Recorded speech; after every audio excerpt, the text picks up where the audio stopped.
Hello, today we're going to be talking about piecewise functions. A function is piecewise if it is described by different expressions at different parts of its domain. So for example, let's talk about Zipcar. Zipcar is a car sharing company where you borrow a car for a certain number of hours and then at the end of that period you return the car. Zipcar costs $78 per day with 180 miles included. When you fill up for gas, Zipcar pays the gas station. However, if you drive more than 180 miles per day, it costs 45 cents per gallon extra. So, before 180 miles, it just costs a flat rate of $78. So if X is how many miles we're driving, they don't care about how long if you're driving if you reserve it for the whole day.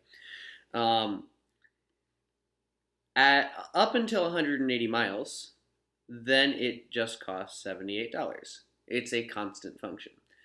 But then once you start hitting that 180 mile mark, then it starts costing more. So that looks like 45 cents per gallon. That's a slope. That's a positive slope. So this is a very simple piecewise function. Until 180, 78, we have this constant function, and then we have an increasing linear equation. So let's see, what would that look like in function notation? F of x equals, well, when x is less than or equal to 180, then we say, okay, it's just going to be $78.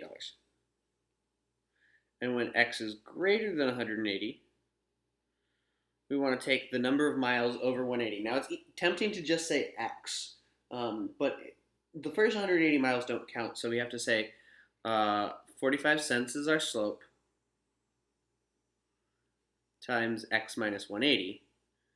This will say all of the miles over 180 are the ones that we care about, plus you're still paying that $78. So this is what the equation for this line looks like. Constant, and then a slope of 45 cents per gallon.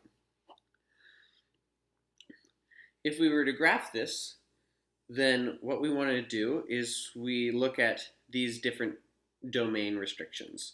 So we're looking at x is less than 0. Here is x being 0. Let's find where x is 3.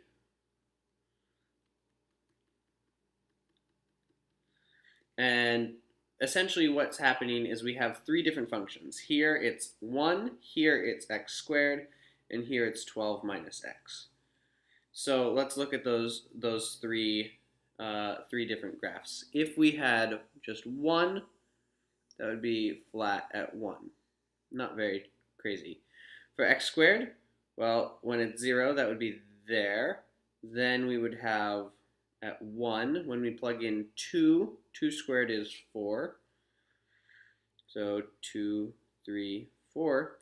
And then all the way up to 9. 6, 7, 8, 9. Now, you see that it says x is less than 3 in the x squared part. So that means that this point doesn't actually get hit. But the parabola, because we know this is quadratic, the parabola looks like that, and it gets very close to that point 3, 9. This point is also an open circle because when x is less than 0, we are choosing 1, but once x equals 0, we're choosing x squared as our function. Lastly, we have 12 minus x. Well, when we plug in 3 here, we get 9. So 3, 9 actually is part of our function, just because it's, when we plug in 3 here, we get out 9. And then we have a linear equation with a slope of -1. So this is what that graph looks like. Write a function to match this piecewise graph. I recommend starting by seeing where does the function change. The function clearly changes here. The function clearly changes here.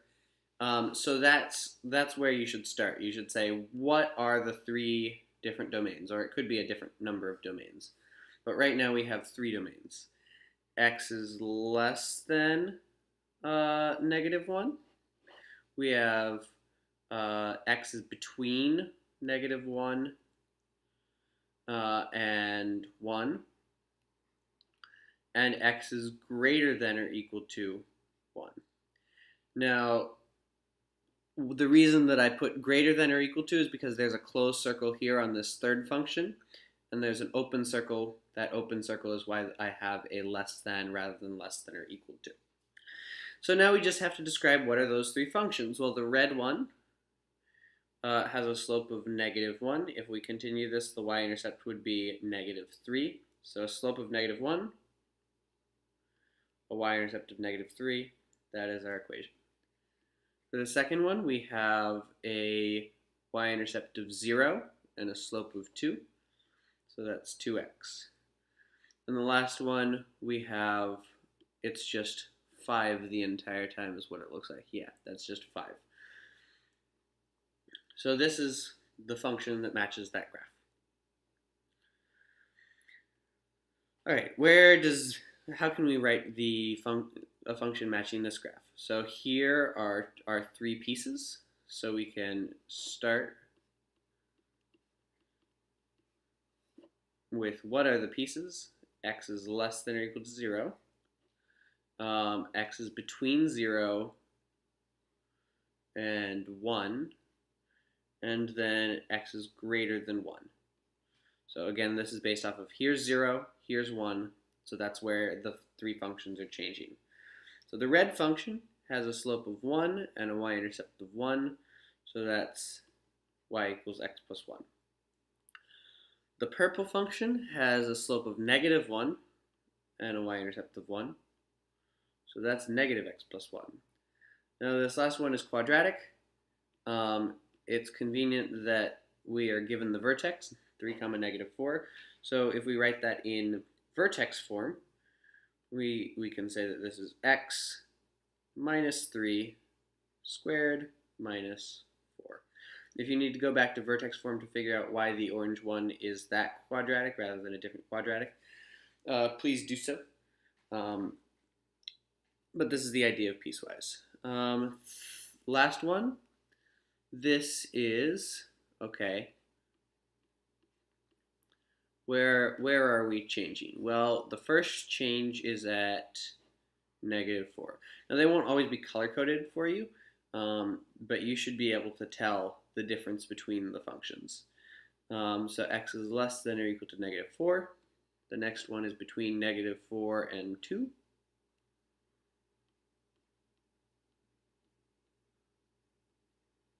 And the last one is greater than 2.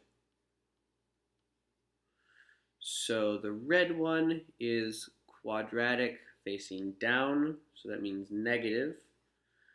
The vertex is -6, so that means x plus 6, squared plus 2. This is an absolute value function. It's facing down, which means that it's going to have that negative in front of the absolute value. Does the x coordinate of the vertex is -2, so that means x plus 2 inside. And the y coordinate is 0, so we don't do anything outside. Lastly, here, the slope of the linear equation is 1. And if I were to continue this, I don't actually draw it on the graph most of the time, but if you want to find out where the y-intercept would be, you can do that. The y-intercept is 0, so this is just the slope of 1. A y-intercept of 0 is 1x plus 0, or just x. So these are piecewise functions.